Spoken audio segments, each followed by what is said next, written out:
Coming up in Primetime Sports Tuesday, the government paying attention to situation implicating a Jamaican athlete in IOC retesting saga.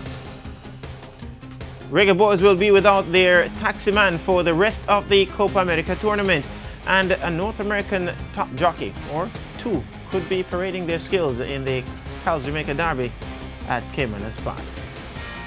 Good evening and welcome to Primetime Sports Tuesday. I'm Damon Gordon. We return with the details in just a moment.